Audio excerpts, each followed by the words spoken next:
Touba Taïf Karo nekk fii ci Grand Yoff en face hôpital CTO Taïf Karo nag Jibi Bamba mooy gérant bi mbokk yi Touba Taïf Karo nag kenn dootu leen ko présenté ci biir réew mi lépp loo doon wër ci wàllu karo yu baax gaawal gaaw ñëw ci suñu biir place bi di Touba Taïf Karo nga mën fi fekk ay karo italien karo espagnol wala karo indien ngeen mën fi fekk ay karo poli 1,20 m pour seen ay salon wala salle de conférence ngeen mën fi fekk ay karo décoration yu amul fenn ay karo faïence pour seen ay cuisine wala seen toilette ay grès poli 60 ay plinthe wala ay baguette ba ci ay karo parquet lépp am na ci biir Taïf Karo ay karo espagnol 60 wala 40 marche escalier wala contre marche mbokk yi lépp loo soxla ci wàllu matériel sanitaire gaawal gaaw ñëw fii ci Taïf Karo li ci gën a neex mooy Taïf Karo defal client yi promo boo jëndee karo yooyu dem ci kër gi yépp fii ci Taïf Karo nee naa la matériel sanitaire ñoo la koy offrir defal la ko cadeau muy chaise anglaise lavabo ba ci lépp luy taaral salle de bain waa Taïf Karo dañ la koy may moo xam kër gi nekk niveau 1 niveau 2 wala niveau 3 Taïf Karo nag am nañ beneen place bu nekk fii ci Cambérène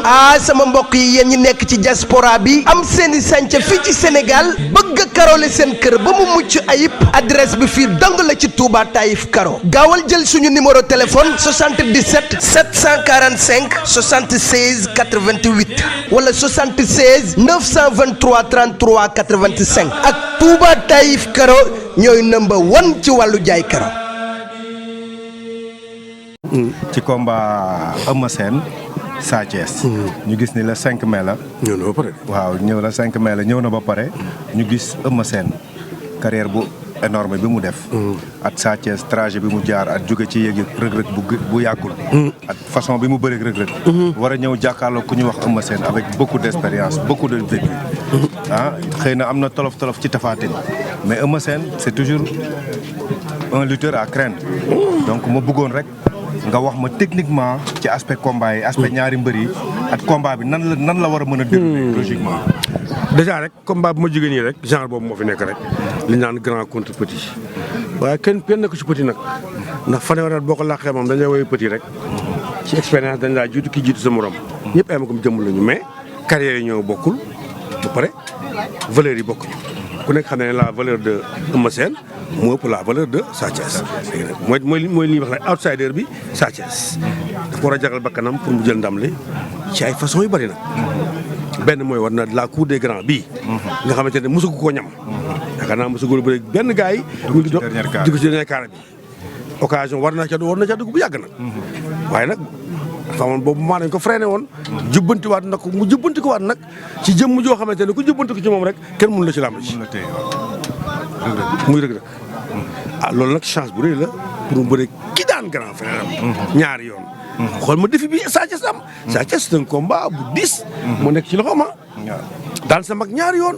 nga war a ñëw furil ko loolu àdduna la dégg nañ Sa Thiès ne moom amu ci benn pression macha allah non Sa Thiès boo ko xoolee sax nga gis ne kii du mbëru pression mais nag mu mbër bu dul gérer ay émotion am la Sa Thiès koy xalab rek da koy xalab ci précipitation la yàkkamti bâclé combat mooy rapidité ak yàkkamti gaawaay ak yàkkamti bokkul moom nag mu am gaawaay ba pare yàkkamti donc ñaar yooyu double impact la moo tax muy sànne ko ci kaw gars yi mëninam la du ko mos a bàyyi nag ba Eumeu Sène xaar loolu alors maintenant Sa Thiès ku nekk xam na ne il va venir dal ci kaw ki nga xam ne mooy Eumeu Sène mu fay fekk mu fekk fa nag un leader très expérimenté parce que expérimenté sax bokk na ci mu nekk làmb ji bëri ba léegi expérimenté bokk na ci mu bokk ci mbër yi ëpp doole ci làmb ji expérimenté bokk na ci kenn du ko xool moom Eumeu Sène di ko yedd ci entraînement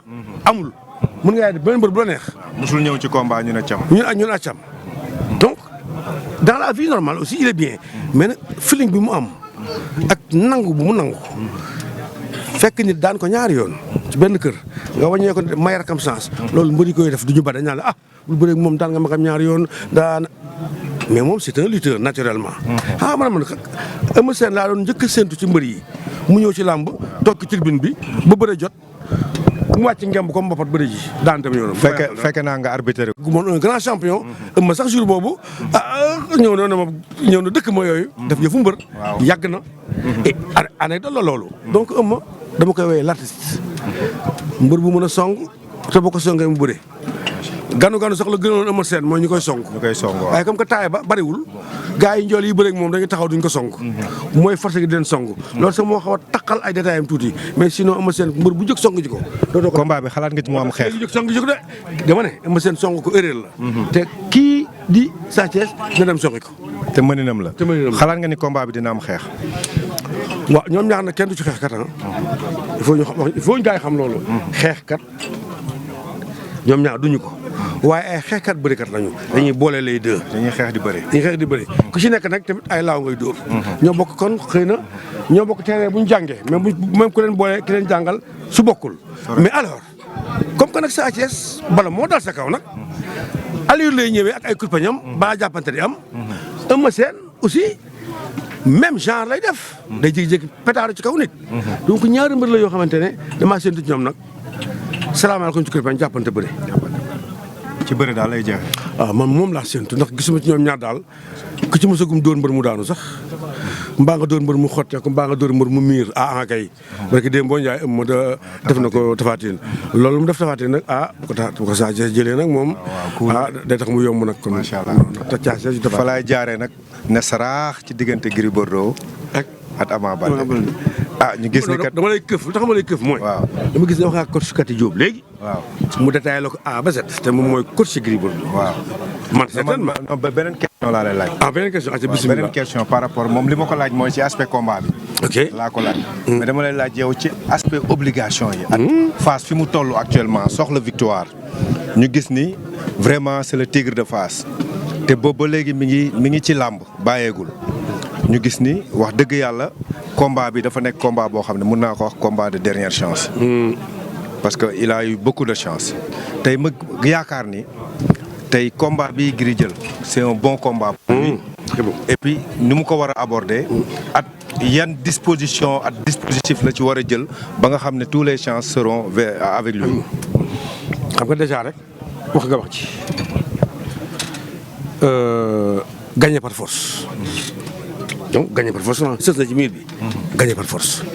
bu dee dañu ko woon woyal tey mooy sa dernière chance ca bii la jotee pour ñu woyal ko nag donc waruñu ko woon woy mu mel ni kon man aussi moment bi Gris ñëwee sama kër ànd ak le président Abbas dañ doon waxtaan toog di gars yi filmer ko noonu je pense que damaa njëkkoon yëkkati kàddu nekk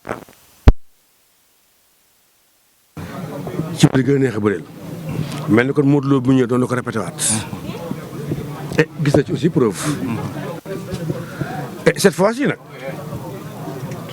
Ama Baldé bu dee ñëw waaye xam dafa mel dañ koy yàpp danañ ko yen dañ ko toppatoo dinañ ko tekki temps dina indi lu wuuteeg li mu doon ba bëri Modou Lo barki démb rek. surtout combat bi mu jógee. mu jël ci leçon bu baax a baax waaw jël ci leçon bu baax. war na mën a expérience léegi war a génnaat Pikine war a génnaat Pikine ci situation yi Pikine nekk war a génnaat Pikine ñëw war a furliwaat ci lu mu jógee war a jàkkaarloog Gris Bordeaux. mu mel ni Ama aussi daan par force. donc ñaari bi ñaa ngi fénqaloo pourquoi daan par force fu mu jóge la pourquoi daan par force ak ki mu bëreel la.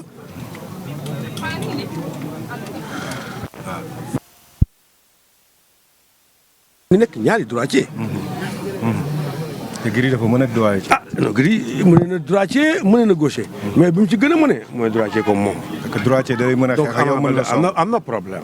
non dama je vous dis Baldé am na problème. parce que ñëpp loolu la ñu wax. c'est un combat à problème. ñëpp loolu la ñu wax parce que moom tamit obligation par force la war a daan. kon pression bi dañ ko séddoo pression bu dee nekk ci moom. wala Gris Bordeaux. man dama bëggoon ne laaj la benn affaire mais grand Gris bokk na si ñu dàq xeex ci làmb ji. néewul doole. ñàkkul mën a bëre.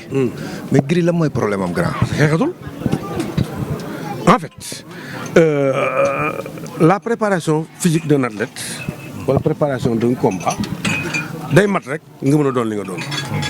su matul rek su manqué rek pourcentage bu yéesee rek vraiment tu vas flancher ci côté boo xamante ne waroo foon flancher. Sénégal yëpp gis nañu Gris Bordeaux di bëreeg Balla Gaye tëgg kurpañ bala bay kayiti dem àggali moo desoon yaakaar naa ak ku mënoon doon waaye àggali jiw ko pourquoi àggali jiw ko mooy liggéey ba matul ci ginnaaw condition physique bi nekk fa woon forme physique bi nekk fa woon plein de choses yoo xamante ne moo tax mu doon ko àggali nekk fa moo tax àggali ko et aujourd'hui nag il a pris les choses en main dem na liggéeyi ba wàññeeku malheureusement nag gàllankoor rek ñal ma jamaa dox ci diggante bi tax na ko perdre beaucoup de temps te xam ngeen gars yi un combat que tu prépares pendant 2 mois gedd say waajur say soxna dem liggéey ñëwaat combat mujjul am loolu doon rek sëkk ci découragement mais dellu si waat nag reprendre ses entraînements bi ñu préparé combat ak Lac Rose moo fa woon en temps plein et après aussi contre ay Serigne Ndiaye yëpp combat mu ngi fa woon en temps plein di commencé jël rythme et je pense que ne ñu ngi ci kawam ba nga nii et équipe bi def na programme des jours d' entraînement ñu ngi fay ñëw di liggéey koor gi bu koor gi jeexee nag tout de suite amul repos ñu tegaat ko ci kawam te xam ne diggante koor beeg combat bi moom entraînement badal la et suñu mbër ñëw ci làmb ji indi état indi confiance dóor ba nga waxoon du ko defati moo daa xeex mu génne ko ndax la tax génneetu ko woon man xam naa ko te moom xam na ko te am na ñu ko xam ci encadrement bi. mën nañ ko xam. ah non dinañ ko denc ba boobu ñu génne ko en tout cas Ama Baldé xam ne badal la moo fa am. macha allah kurpañ ñuy tàkk jéer moo fay am. xaar ko mun a bëri ñëw song ñu ne ñu téye ko. macha allah dana am xeex dana am bëri mais xeex bee jiitu su Ama bëggee xeex bi dafay commencé. su bëggul xeex bi dafay commencé fa lañ koy tàmbalee.